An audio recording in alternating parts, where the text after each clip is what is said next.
খুব পরিষ্কারভাবে বলছি, বরানগর কেন্দ্রটা 294টা কেন্দ্রের মধ্যে একটা, এবং যেভাবে ভবানীপুরেও ইন্দ্রপতন হওয়া দরকার, বরানগরের মাটিতেও কিন্তু শেষ পর্যন্ত সজলের জেতা দরকার। আমি এইটুকু কথা বলে আমি আজকের এই প্রতিবেদন আমার বক্তব্য শুরু করছি এই কারণে, দেখুন এই সময় দাঁড়িয়ে যে নির্বাচনটা 2026-এ হচ্ছে, সেটা কি শুধুই সরকার বদলানোর নির্বাচন? আমি আপনাদের কাছে প্রশ্নটা করছি। যেদিন আপনাদের সঙ্গে কথাটা বলছি তার আগের দিন গ্রেফতার হয়েছেন, আপনারা জানেন কি কারণে? কয়লা পাচার কাণ্ডে তিনি বা তার সংস্থা টাকা তুলতেন এই পশ্চিমবঙ্গ থেকে।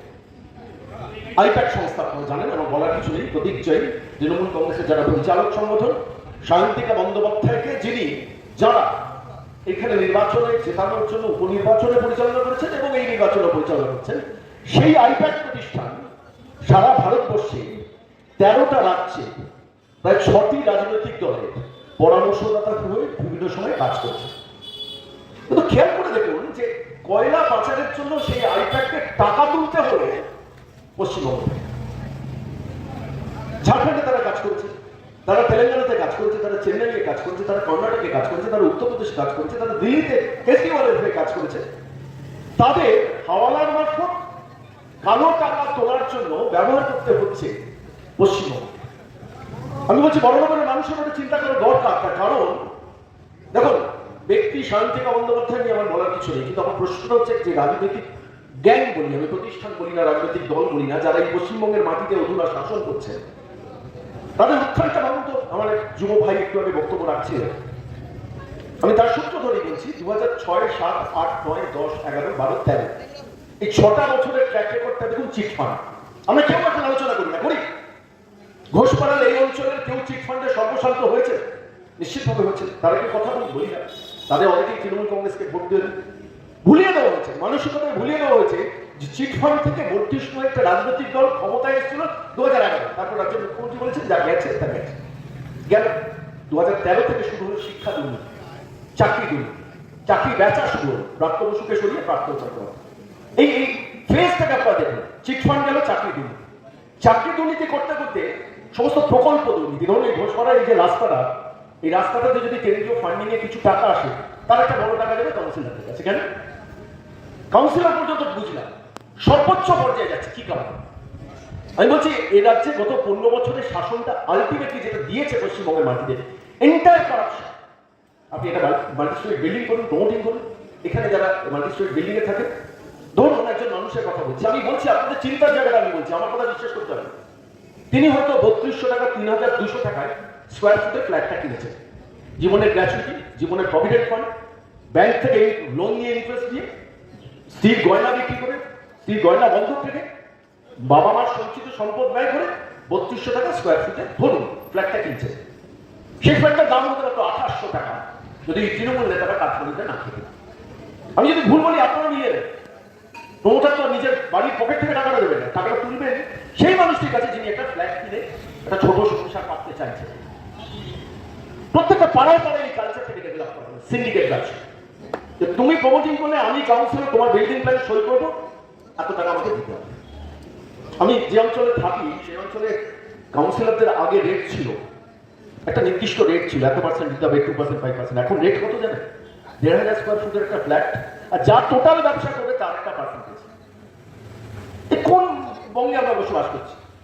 রেশনের চাল সেখানে চুরি করবো, চাকরি বিক্রি করবো, প্রত্যেকটা কয়লা, গরু, বালি, পাথর সবপত্র টাকা হতাবো। একটা পরামর্শদাতা সংস্থা, একটা তৃণমূল দলটাকে চালায়, একটু ভেবে দেখুন ভালো করে। 50 কোটি টাকা কাল পর্যন্ত শুনেছি, প্রতিদিন বাড়ছে। তবে আমি রাত্রে শুনছিলাম, ঘাটছিলাম তথ্য, ন্যাশনাল মিডিয়া বলছে 10 of crores rupees। কিভাবে নিয়েছে টাকাটা? আসানসোল বেড থেকে কয়লার সম্পত্তিটা উত্তোলন হচ্ছে, সেইখান থেকে টাকাটা বিদেশি ব্যবসায় চলে যাচ্ছে, হাওয়ালার মারফত চলে আসছে আইপ্যাক। সেই আইপ্যাক পশ্চিমবঙ্গে তৃণমূল কংগ্রেস দলটা চালাচ্ছে, আর তার নেত্রী বলে বেড়াচ্ছেন আমরা সততার প্রতীক, আমরা মানে অনেস্টি। এই বঙ্গ কি চেয়েছিল 2011? বিশ্বাস করুন, আমি বিজেপি মঞ্চ থেকে দাঁড়িয়ে বলছি, 2011 এখানে দাঁড়িয়ে অনেকেই তৃণমূল কংগ্রেসকে সমর্থন করেছেন, যারা করে নামই করেছে এই চেঞ্জের জন্য, এই পরিবর্তনের জন্য। বাম আমলে একটা শব্দ ব্যবহার হতো ঘুষ, এখন তৃণমূল আমলে সেটা হয় লুট। একটা ফেনোমেনাল চেঞ্জ হয়ে গেছে এবং রাজ্যের সর্বোচ্চ শাসক তার জন্য কোনো লজ্জা টজ্জা বোধ নেই। একটা পরামর্শদাতা তার দিল্লিতে তার একজন মালিক তিনি গ্রেপ্তার হচ্ছেন, তার জন্য অভিষেক বন্দ্যোপাধ্যায় বড় টুইট করছেন, 272টা শব্দের এক্সেন্ডারে পোস্ট করে বলছেন আমি তীব্র নিন্দা করছি। আপনার স্বার্থ টাকা হাওলা মারফত একটা সংস্থা নিচ্ছে, প্রাইভেট সংস্থা, তারা আপনাদের পরামর্শদাতা হতে পারে, তার জন্য আপনাদের প্রতিবাদ করতে হবে। আসলে এখানে আর্থিক লেনদেনটা সংযুক্ত হয়ে গেছে, এটা বুঝতে হবে। বাংলার সব থেকে বিপজ্জনক জায়গা যেটা নিয়ে কেউ আলোচনা করে না, কথা বলে না, বাংলার এন্টায়ার অর্থনীতিটা ভেঙে তছনছ হয়ে গেছে। আমি একটা ছোট্ট উদাহরণ দিই। গত কাল আমার সঙ্গে দুপুরবেলা ভদ্রকের গত পরশুদিন সন্ধ্যাবেলা কথা হচ্ছিল, বললেন তিনি ক্যালকাটা মেডিকেল কলেজে কাজ করেন, বলছেন ফেব্রুয়ারি মাসে মেডিকেল কলেজে ইলেকট্রিকের বিল এসছে 31 লক্ষ টাকা, সিএসসি বিলটা দিয়েছে। পেমেন্ট করা হয়েছে কত জানেন? 5.5 লক্ষ টাকা। ক্রেডিট অ্যাকাউন্ট, পেয়ার অ্যাকাউন্ট থেকে বলেছে 5.5 টাকা পেমেন্ট করে নেই। একটা মেডিকেল কলেজের ইলেকট্রিসিটি বিলে টাকাটা পর্যন্ত সরকারি হবে কি করে? লুট, প্রতিদিন প্রতি নিরন্তর লুট। আপনি বড়নগর কোনো সময় যান, বিল পাস করতে গেলে টাকা, প্ল্যান পাস করতে গেলে টাকা। পাড়ার তৃণমূল নেতার আগের জীবনযাপন, আজকের আমি এখানকার তৃণমূল নেতার কথা বলছি না, যে কোনো কাউন্সিলের কথা বলি, আর তারপর ছোট বড় মেজর নেতা। একটা প্যারালাল ইকোনমি পশ্চিমবঙ্গের উপর গড়ে উঠেছে। এইটা ভাঙার নির্বাচন কিন্তু 2026-এর নির্বাচন। আপনারা যদি না বোঝেন কিছু করার নেই, এই যুদ্ধটাই শেষ যুদ্ধ, বাঙালির বেঁচে থাকার শেষ যুদ্ধ। এবং এই নির্বাচনে যদি কোনো কারণে তৃণমূল কংগ্রেস ক্ষমতায় আসে, মনে রাখবেন আপনার পরবর্তী প্রজন্ম কিন্তু বাংলার বাইরে যাবে। আমি বলছি বলে না, এটা একটা নিয়তি। 65 লক্ষ পরিযায়ী বাঙালি বাংলার বাইরে কার অপরাধে? আমার বিশ্বাস এই ঘোষপাড়াতে বহু মানুষ আছেন যাদের ছেলে মেয়ে বাইরে থাকে। আমার নিজের ছেলে বাইরে থাকে, আমার নিজের মেয়ে, আমার মেয়ে বাইরে থাকে। কিসের অপরাধ? আগে বিধাননগরটাকে বৃদ্ধাবাস করতো, এখন এন্টায়ার পশ্চিমবঙ্গটাকে বৃদ্ধাবাসে পরিণত করেছে। কয়লা থেকে টাকা তুলছেন, গরু থেকে টাকা তুলছেন, বালি থেকে টাকা তুলছেন, পাথর থেকে টাকা তুলছেন, রেশনের চাল থেকে টাকা তুলছেন। সমস্ত ক্ষেত্র থেকে এই টাকা তোলার সংস্কৃতি, এই সংস্কৃতি হচ্ছে 2011 পরের আমদানি করা সংস্কৃতি। এবং শাসকের কোনো লজ্জা নেই। এইটা আমাকে খুব যন্ত্রণা দেয়, এটা আমাকে খুব ভাবায়। আমি যে অঞ্চলে থাকি, পানিহাট অঞ্চল, আমি তার আগে ছোট্ট রেফারেন্স দেবো। আপনারা জানেন সেখানে অভয়ার মা নির্বাচনে প্রতিদ্বন্দ্বিতা করছেন। সেই অভয়া কাণ্ড আপনারা জানেন, আপনাদের ব্যাখ্যা করার দরকার নেই। সেই অভয়া কাণ্ডের সময় একটা সুপ্রিম কোর্টে মামলা হয়েছিল, জাস্টিস চন্দ্রচূড় সেই মামলাটা নিয়েছেন, সৌমত মোশন মুভ করেছেন। রাজ্য সরকারের তরফ থেকে সেখানে আইনজীবী নিযুক্ত করা হয়েছে এবং সেই রাজ্য সরকারের আইনজীবীদের মধ্যে ছিলেন বিখ্যাত আইনজীবী কপিল সিবাল। আমি কিছুদিন আগে নবান্ন থেকে পেলাম যে সেই আইনজীবীর 6 দিনের পেমেন্ট করা হয়েছে 1,30,00,000 টাকা। 1,30,00,000 টাকা 6 দিন অ্যাডভোকেট অ্যাপয়েন্ট করছেন। আমাদের বিলটা আছে, চাইলে আমি পাঠিয়ে দেবো আপনাকে, আমার ফোনটা বানিয়ে রাখবেন। একজন অ্যাডভোকেটকে 1,30,00,000 টাকা পেমেন্ট করছে অভয়া হত্যাকাণ্ডে কি করছো প্রতিদিন সুপ্রিম কোর্টে। আজকে ডিএ মামলা, যারা সরকারি কর্মচারী জানেন দিল্লিতে সুপ্রিম কোর্টে মামলা আছে, আইপ্যাড মামলা, সেখানে অ্যাপ্লাই করছে প্রত্যেক দিন। মোথাবাড়ি কাণ্ড, সেখানে অ্যাডভোকেট অ্যাপয়েন্ট করছেন। পার ডে রাজ্য সরকারের যেদিকে সুপ্রিম কোর্টের মামলা থেকে 1 কোটি, 1.5 কোটি, 2 কোটি, 3 কোটি টাকা খরচা করে শুধু আইনজীবী দেখছে। কেন? একটা সরকার যদি চুরি না করে তাহলে আপনি অ্যাডভোকেট অ্যাপয়েন্ট করবেন কেন? 2 কোটি টাকা দিয়ে সিম্পল সিংবি, মানিকা গোস্বামী, শ্যাম দিওয়ান কেন তাদের নিযুক্ত করবে? আসলে সরকারটা মানসিকতা, বদ মানসিকতা আছে। আমি বলছি ঘোষপাড়ার মানুষ যদি আমার বক্তব্য শোনে, একটু বুকে হাত দিয়ে বলুন তো পুলিশ ব্যবস্থাটা কিভাবে চলছে। বড়নগর থানাতে যান, প্রতিদিন আপনাদের অভিজ্ঞতা আছে, 1/3 ফোর্স দিয়ে পুলিশ চলছে। এ রাজ্যে পুলিশের দরকার প্রয়োজন মতো, হিসেব মতো যত থানা আছে তার স্টাফ দরকার 2,69,000 আছে। কত জানেন? 1,07,000 সিভিক ভলেন্টিয়ারদের দিয়ে পুলিশ চলছে। সিভিক ভলেন্টিয়ারের সংখ্যা কত? 1,23,000। গ্রিন পুলিশ মিলিয়ে 1,07,000। মাইনে কত দিচ্ছেন? 11,000। একজন কনস্টেবলের মাইনে 24 থেকে শুরু হয়ে 40, 42, 45,000 টাকা সিভিক ভলেন্টিয়ারদের দিয়ে। সেখানে স্কুলের ক্লাসরুমগুলোতে দেখুন প্যারা টিচারদের দিয়ে চলছে। প্যারা টিচারদের মাইনে কত? 11,000, 13,000, 1,000 টাকা সম্পত্তি দাঁড়িয়েছে। সেই প্যারা টিচারের হরিয়ানাতে গেলে হরিয়ানা সরকার মাইনে দিচ্ছে 45,000 টাকা। কেজরিওয়ালের সরকার তখন ছিল দিল্লিতে 55,000 টাকা প্যারা টিচারদের মাইনে দিচ্ছে। 42,000 প্যারা টিচার স্কুলগুলো চালাচ্ছেন। রিক্রুটমেন্ট নেই, লক্ষ লক্ষ পদ অপূর্ণ। একটা চাকরির পরীক্ষা হচ্ছে গ্রুপ সি, গ্রুপ ডি, সাম্প্রতিককালে আপনারা দেখেছেন 16 লক্ষ ছেলে মেয়ে পরীক্ষা দিচ্ছে। পোস্ট ভ্যাকেন্সি সরকার ডিক্লেয়ার করেছে কত? 8,000। অরিজিনাল রিকোয়ারমেন্ট কত? গ্রুপ সি, গ্রুপ ডি মিলে বিকাশ ভবনের তথ্য অনুযায়ী 63,000। নেব না, রিক্রুট করবো না, হাসি মুখের বিজ্ঞাপন দিয়ে আনন্দবাজারকে কিনবো, বর্তমানকে কিনবো, আজকালকে কিনবো, প্রতিদিনকে কিনবো, নিউজ 18কে কিনবো, জি24 ঘন্টাকে কিনবো, ওরা আমার কথা বলবে? এই বাংলার কালচার ছিল বলুন তো? বামেদের সম্বন্ধে অনেক আমাদের আমাদের অনেক অভিযোগ আমাদের আছে। আমি এখানে বলছি যে বাম প্রার্থী শুধু ভোট কাটলো, সায়নদীপকে চিনি আমি, ভোট কাটার জন্য, তন্ময় ভোট কাটার জন্য নেমেছিলেন, সায়নদীপও ভোট। আমি ওই তত্ত্বে বিশ্বাস করি না যে তার প্রতিদ্বন্দ্বিতা করা উচিত নয়, কেন মাল্টি পার্টি সিস্টেমের সমস্ত রাজনৈতিক দল তারা অংশগ্রহণ করতে পারে, করা উচিত, করতে পারে, কিন্তু মানুষকে ভাবতে হবে ভোট দিতে গেলে এই নচ্ছার দলটাকে কে হারাতে পারে। আপনি কোনো বামপন্থী নেতাকে জিজ্ঞেস করুন পশ্চিমবঙ্গের মাটিতে যায় এখন এই মুহূর্তে এক্সপ্রেশন, বামপন্থীরা খাতা খুলবে কি খুলবে না সেটা নিয়ে তারাও আলোচনা করছে। বামপন্থীরা কটা সিটে জামানত বাঁচাতে পারবে কি পারবে না সেটা নিয়ে আলোচনা করছে। আপনি কি করে 144টা আসনের নির্বাচনে লড়বেন? প্রশ্নটা এখানে। আমি আজকে আপনাদের কাছে এই প্রশ্নটাই করতে এসেছি, ঘুষপাড়ার বিদগ্ধ মানুষজনকে কাছে প্রশ্ন করছি। আপনার বাড়িতে ছেলেটা বড় হচ্ছে না? আপনার বাড়িতে মেয়েটা বড় হচ্ছে না? বাচ্চাটাকে যখন class 2, class 3, class 4, class 5, class 8, class 9, class 10, 11, 12 যখন হাতে করে ছেলেকে স্ত্রী বা মা স্কুলে পৌঁছে দিচ্ছেন, স্কুলের বাইরে বসে থাকছেন, ছুটির পর সেখানে প্রাইভেট টিউশনে নিয়ে যাচ্ছেন, সারাদিন প্রাইভেট টিউশন করে ছেলেটা মেয়েটাকে নিয়ে যখন বাড়ি ফিরছেন, ক্লান্ত হয়ে ঘুমিয়ে পড়ছে, তাকে বকাঝকা করে আবার করতে বসাচ্ছে। দিনের শেষে আপনি বাবা হিসেবে, মা হিসেবে আপনার মনে এই সংশয়টা দেখা দিচ্ছে না যে আলটিমেটলি আমার ছেলেটা মেয়েটা বড় হলে একটা স্কুল শিক্ষকের চাকরি পেতে পারে? তখন আপনার মনে এটা হচ্ছে এই রাজ্যে কিছুই হবে না, ছেলেটাকে বাইরে পাঠিয়ে দেবো, মেয়েটাকে বাইরে পাঠিয়ে দেবো। কেন? কোন অপরাধে আপনি ছেলেটাকে মেয়েটাকে বাইরে পাঠিয়ে দেবেন? একজন মহিলাকে নির্বাচিত করেছেন বলে, বাংলা তার কন্যাকে নির্বাচিত করেছেন বলে কোনো লাজ লজ্জা শরম দেখেছেন? তৃণমূল দলটা সব থেকে বিপজ্জনক জায়গা, চুরি করে বলে তো সবাই করে। যারা ভোটার আমি তাদের কাছেও জোর হাত করে বলছি, তৃণমূলের বুথে বসুন, ভোটটা যিনি শান্তিকে হারাতে পারবেন তাকে দিন, চোর বাড়াবেন না দয়া করে। তাহলে সেই চোর আলটিমেটলি আপনার ছেলেটাকে, আপনার মেয়েটাকে বাইরে পাঠাবে, আর আপনি বাবা হিসেবে, মা হিসেবে হাওড়া স্টেশনে যাবেন, শিয়ালদা স্টেশনে যাবেন, এয়ারপোর্টে যাবেন, সি আউট করবেন।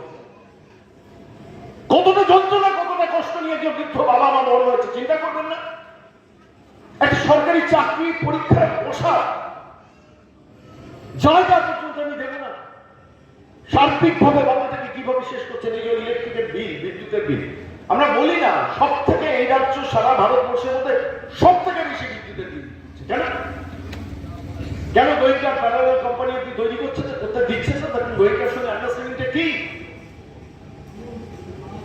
2006 সালের শেষ যখন বাম সরকার ছিল, মমতা বন্দ্যোপাধ্যায় একটা মিছিল করেছিল গান্ধী মূর্তি থেকে সিএসসি ভবন পর্যন্ত, বিদ্যুতের বিল বাড়তে দেব না। 2006 পর থেকে 2026-20 বছরে কোনোদিন তৃণমূল কংগ্রেসের কোনো নেতাকে বলতে দেখেছে যে বিদ্যুতের বিল বাড়তে দেব না?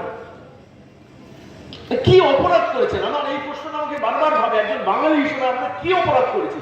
একজন মহিলাকে নির্বাচিত করেছি বলে বিদ্যুতের বিল বেশি দেবে, তেলের দাম, পেট্রোলের দাম, ডিজেলের দাম সব থেকে বেশি পশ্চিমবঙ্গে, রাজ্য সরকার সেখান থেকে শেষ তুলে নিচ্ছে, চাকরি সব থেকে নিম্ন জায়গায় পৌঁছে গেছে। আপনি এই পশ্চিমবঙ্গে দাঁড়িয়ে যে ছেলেটি, যে মেয়েটি 10,000, 12,000, 15,000 টাকা মাইনে পাবেন, তিনি মহারাষ্ট্রে গেলে, তিনি কেরলে গেলে, তিনি কর্ণাটকে গেলে, তিনি রাজস্থানে গেলে, তিনি পাশের রাজ্য বিহারে গেলে, উড়িষ্যায় গেলে 30, 35, 40,000 টাকা মাইনে পাচ্ছে। আচ্ছা, টাটাকে আপনি মেরে তাড়িয়েছেন, হয়ে যাওয়া কারখানাটাকে মেরে ঘুরিয়ে তাড়িয়ে দিয়েছেন। একটা বড় কারখানা গত 15 বছরে গড়ে তোলা যেত না পশ্চিমবঙ্গের মাটিতে? বলছি আপনার কারখানার জমি বেঁচে আপনারা যারা এই ঘোষপাড়ার মানুষ, আপনারা জানেন এই স্মৃতির ময়দানের পাশে একটা মাল্টি স্টোরি বিল্ডিং হয়েছে, দেখেছেন তো? কি নাম? নামটা আমি মনে করতে পারি না, আপনার বলতে পারবেন?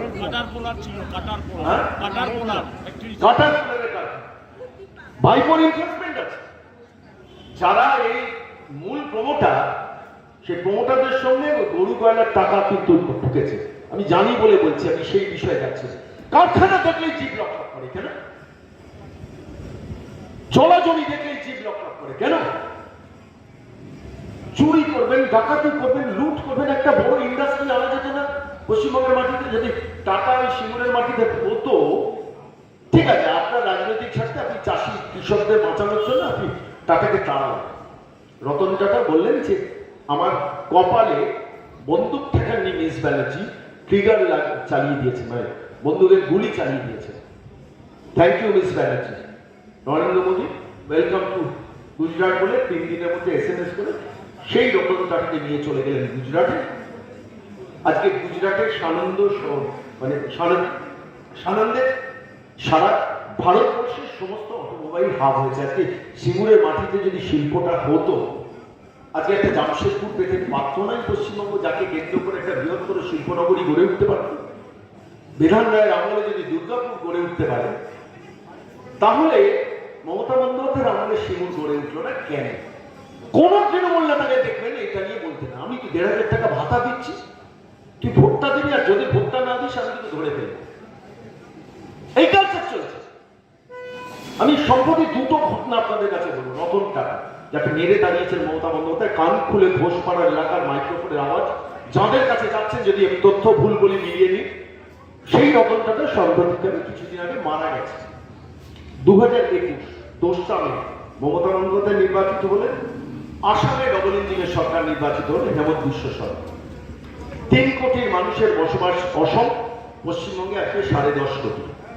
অসমের মুখ্যমন্ত্রী হেমন্ত বিশ্ব শর্মা সরাসরি গেলেন নরেন্দ্র মোদীকে, বললেন যে গুজরাটের মাটিতে যদি রতন টাটা দুটো সেমি কন্ডাক্টর চিপের কারখানা তৈরি করতে পারে, ওয়াই নট অসম।